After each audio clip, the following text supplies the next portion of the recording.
for thousands of years.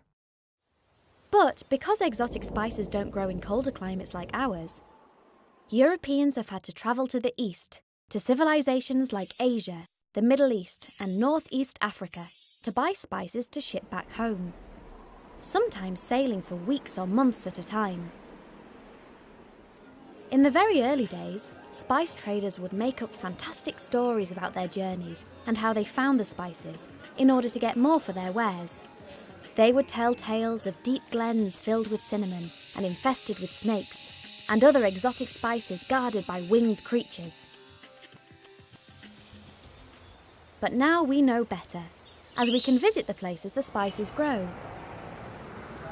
and can see they are cultivated in much less fantastical ways. Nutmeg, for example, is the seed of this tree.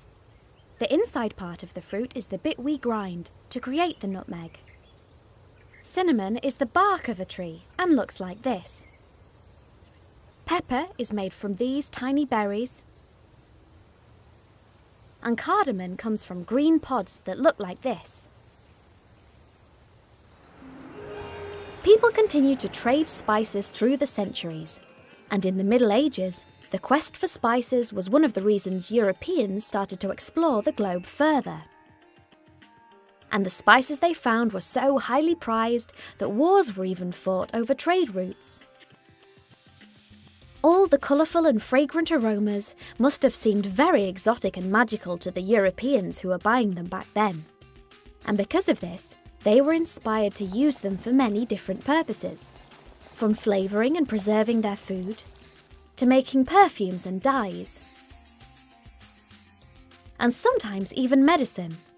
In fact, in Elizabethan times, it was thought that the spice nutmeg was a cure for the plague, a deadly disease of the time, which pushed up demand and made it very expensive to buy. Today, we know that spices don't cure us of diseases, but they do make our food taste great. So next time you eat a gingerbread man, or sprinkle some cinnamon on your hot chocolate, spare